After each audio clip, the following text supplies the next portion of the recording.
This is Steve Starks here with Engearment.com. I'm here with Rick Stowe, the editorial director for the Overland Expo. And we're here with the Ultimate Overland Build. Yeah. And he's going to give us some insight to what exactly went into this build. Yeah, so this year we went with a mid-size truck platform. We've done these builds for several years, and we've had like a mid-size SUV, full-size truck, full-size SUV, and now back to mid-size. And for me, I was really happy to kind of see us land on that because there's so many mid-size trucks out here, and they've been very popular in the overlanding world for a while. So it's based on the GMC AT4X Canyon, and the AT4X package on the Canyon is the most off-road ready right off the lot. And the GMC offers, but we wanted to partner with a lot of our great exhibitors and companies in the overland realm to kind of get this thing kitted out to where it really would be a turnkey package for a lot of different types of overlanding. And I say that because, you know, some people are looking for challenging trails, some people are looking for, you know, just like really long trips and maybe like different levels of comfort and everything. So we're at the back. It is out here in Loveland, Colorado, nice and sunny day, but we were enjoying the AluCab 270-degree awning here. It's nice and calm. One pole supports this whole thing, and it gives you like a lot of coverage. Yeah. It's like, I think it's like a six foot arm. So the square footage is great. Yeah. And that gives us some nice shade for access to the deck drawer system. This is great storage. This is their new mega drawer. And so it's just one drawer. The previous deck generations had two smaller. And in here we've got like some of their boxes and stuff. It's awesome that you brought this actually, because these are the boxes that I brought for my camping here. I have these two boxes in my awning right now. No, they are. They're fantastic. And like I love too that especially on this, it allows you, you know, to have like your small stuff organized. But then up top, you know, you got plenty of room for cargo. Like we've got our Max Tracks on the inside of the Lightner boxes on the rack. Yeah, there we are. Yeah. And then actually the fridge, we wanted this to be kind of modular, that, you know, if you were camping at the back, you could put it here. If you're, you know, just stopping to grab something, you can put it in the back seat. So the Blizzard box allows us, you know, it's kind of a mid-sized fridge, but it makes sense for a lot of folks for if you got two travelers for a weekend trip or something like that. And you learn to pack efficiently, you know, in terms of your frozen goods. Over here is the camp kitchen setup, which I'm taking this thing out in a couple days, and I'm really excited. So the JetBull dual burner system kind of gives you your cook kit with your pot and your skillet, and then we've even got the coffee press out, but these two eyes packed together. And then if you're not necessarily doing anything like cooking wise in terms of like a pot or a skillet, the Blackstone Adventure series, which folds up, not much bigger than like a traditional 2-burner stove, that actually gives you that non-stick griddle surface here and then another eye. So like you could really go pretty deep on some backcountry meals here with 4 different cooking surfaces in a relatively small package. Nice. Yeah. And then we've got our spare tire on this rigid swing out, which is actually hitch mounted, but it looks really good and integrates really well with the truck, with the table, which obviously, you know, gives you plenty of space with kind of an extension of your tailgate. And so we've got Lightner boxes on both sides. This one's definitely dedicated to kind of our power system with Battle Barn and the Red Arc Manager Alpha and the Red Vision, kind of for like battery management, power needs. And actually I know like in other shows, we've just used some of these outlets, set our chargers up here, close them, keep batteries and laptops and stuff like that for your camera charged up. And then when you're done, you know, everything is in a weatherproof box. Magneto and waterproof. Yeah. Love it. So it's also nice because when you're charging, like you said, if I was to be charging stuff in here, I can get it in here where there's shade. Yep. It's not going to get direct heat, which is a problem a lot of times. Oh yeah, no, goods, definitely. right? Yeah, batteries overheat and then discharge. Yeah. And then speaking of power, so we've got the Battle Barn and Red Arc and everything in the box there, but actually for like the fridge, devices, laptops, we've actually got this Blue Eddy unit, and I love that it has got a outlet for just about everything. Whoa. Yeah. I've never seen that. What's the one on the far right? That's actually, would that be a 220? Okay. Yeah. Yeah, and it's really not that big of a system, you know, like in terms, you know, like a small cooler or something like that. DC output, and then plenty of USBs for all your devices and batteries. Yep. But yeah, you can run the fridge off that, charge your devices, you know, and if you want to set in your camp chair away from the truck and enjoy the view and work off your laptop, just take that with you. Love it. And then we won't open it up right here, but this is actually the AluCab shower cube, and that's kind of handy if you've got like your stuff here at the door. It gives you a little privacy screen, staying clean in the backcountry on extended trips. And then kind of wrap it up with AluCab. Up top is our 3R rooftop tent with solar as well.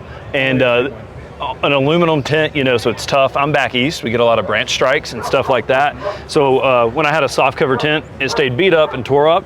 And with this thing, you don't worry about it. I mean, you're not going to hit anything that this thing can't handle. So Exactly. I literally ripped my soft cover off this week camping. yeah, the corners of mine just stayed beat up. Yeah. And then kind of like tucked in here, we got the Wii Boost, which I like this stubby one because it doesn't like stick up higher, much higher in the tent. But you know, if you're in the backcountry, you know, you were talking earlier there about like working. You know, it's nice to have something that gives you a couple more bars, so if you need to connect for a hot spot or something like that. We're big fans of the Wii Boost. They're having them on my too.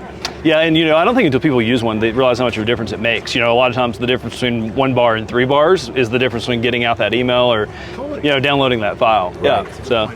Yeah.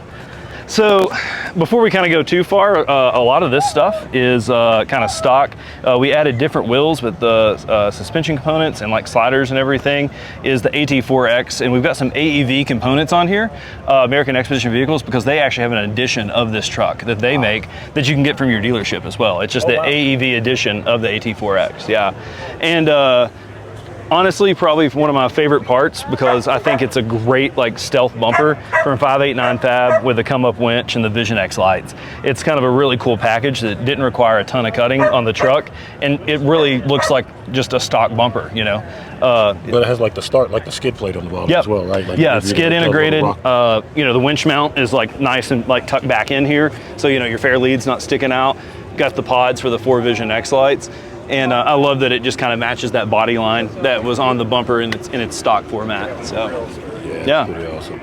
So, and then kind of wrapping up, snorkel. You get 2 cool points in the overlanding world if you have a snorkel.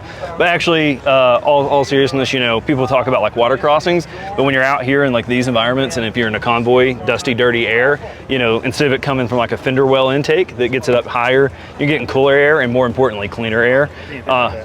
Yeah, I don't think a lot of people think about like, you know, if you're in a group of 4 or 5 trucks, if you're the 5th truck, you're eating a lot of dust, and especially down low, it's just getting sucked in there and making your system work harder. So, yeah. And then, pretty excited, we got the Lightner shower pod here. I don't think we got anything in it now, but it's got this quick connect hose.